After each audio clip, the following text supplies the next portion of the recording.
Hello, this is Bryson LaFleur coming at you with another tennis improvement video. And right now I'm here at the Estoril Tennis Club. You can check out the stadium court back there. They're cleaning up here from the Estoril Open that recently just happened a couple of weeks ago. So it's really cool to be here. But this tennis improvement video today is going to be about the talent code and kind of a summary and discussing some of the ideas in the talent code. So, I actually came across this book when I was coaching high school tennis, and it was very informative when I was coaching. And also a top coach and mentor of mine, Steve Smith, with Great Base Tennis, also found a lot of great value with the book. So I just thought I'd make a video about it just to summarize it and help anybody learn some of the concepts in this book. So let's get down to it. So the first principle in the talent code is practice efficiently and do it over a long period of time.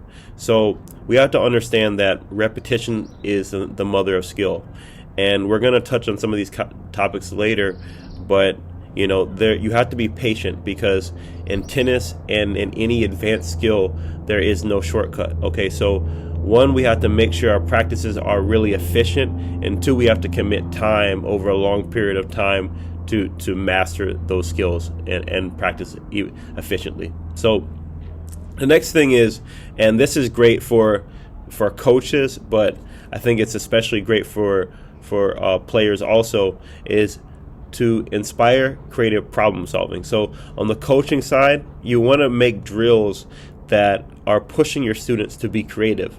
But also on the playing side, you want to make sure that you're trying to make quick decisions and add creativity or add challenge to your practice, to where it's not just, okay, I'm gonna hit one ball here and then that's it. You want to make sure you're thinking, being creative, and trying out different things to create that myelin in your brain. We're going to get to myelin later. Okay, so the next thing we want to talk about is be empathetic towards your players. This is definitely more on the coaching side, but try to understand your players and their personalities and the nuances in their game and who they are. Okay, because what really makes a great coach and a great teacher is somebody who can be empathetic to their player and see how they can specifically improve.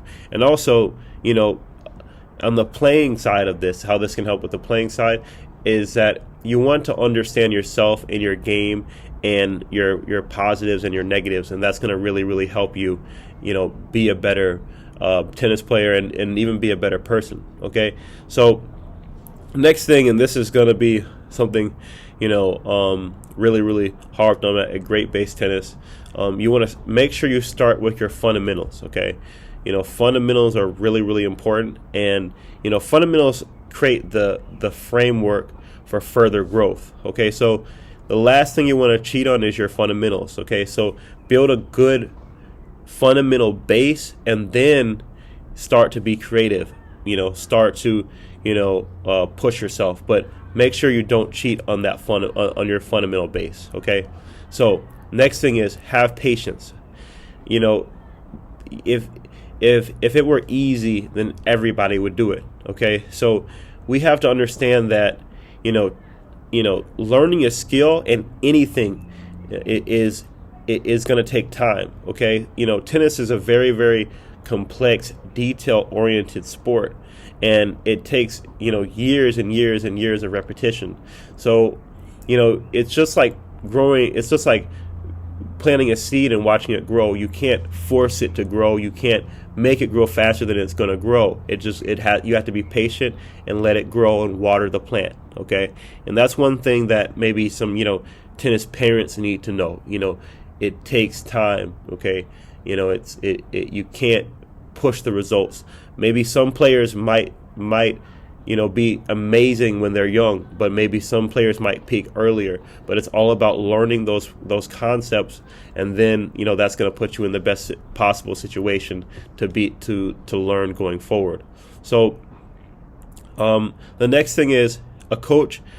There's a stereotype that a good coach is always your intense, loud coach, but sometimes a good coach can actually be very quiet and very perspective and very kind of empathetic, okay? Because sometimes that quiet coach is able to see how is this kid feeling, okay? What's going on in their mind? How can I really help them? So it's not always the loud coach that's the best coach, okay? Sometimes that quiet coach can be really, really good also. Okay, so we talked a little bit about this earlier in the video, but the next thing we want to talk about is myelin. Okay, so there's a thing that lots of people have heard of. It's called muscle memory.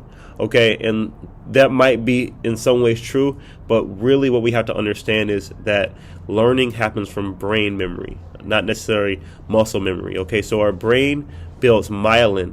Okay, and that's what helps us learn. Okay, so when we're learning a complex skill like playing the violin or playing tennis, okay, what we're doing is building up more myelin. Okay, so for instance, if we can do deep learning, that means we can learn tennis deeper, and that makes us a better tennis player. So whoever is the most intelligent tennis player, who has the most brain memory, is going to be the best tennis player.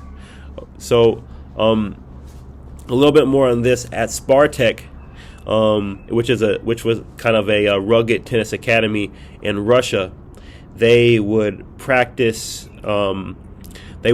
They would practice with shadow swinging, okay, and they would practice with shadow swinging a lot more than they would actually hit balls. I think it was some of the coaches had their students hitting shadow swings for years before they were actually hitting balls. And I'm not sure how extreme you need to take this, but shadow swinging can be a really, really powerful thing because one thing Albert Einstein said is that creativity is more powerful than knowledge. Okay, so when we shadow swing, we use the creative mind to get us into that deep learning. Okay, and more on this myelin concept. It's not just about repetition, but it's more about efficient repetition.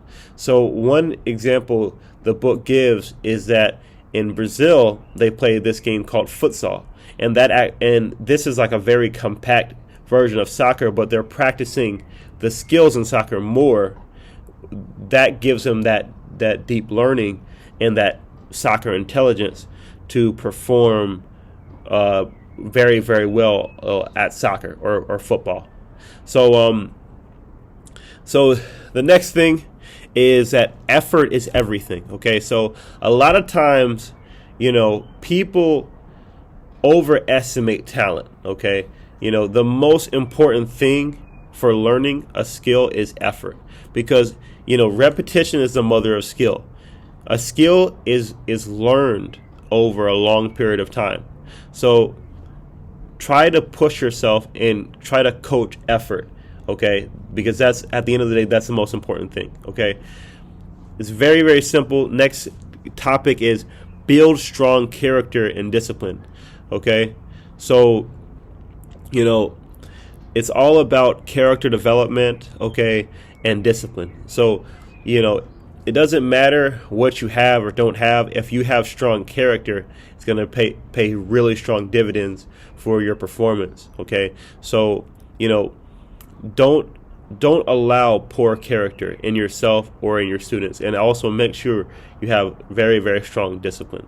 Okay, and the last thing, okay, maybe the most important thing, is love what you do. Okay, have a genuine love for the skill you're learning, and that's going to get you through the hard times. That's going to get you through the times where you don't feel like doing it. That's going to get you through the times you're tired, you're sore, you're in pain. Okay, that love for what you do and that learning process in your craft is really, really going to, help you get through the hard times. And when you love something and when you work towards something and when you commit to something, beautiful things tend to happen. So, these are my key ideas in the talent code. I hope that this video could be of value to you.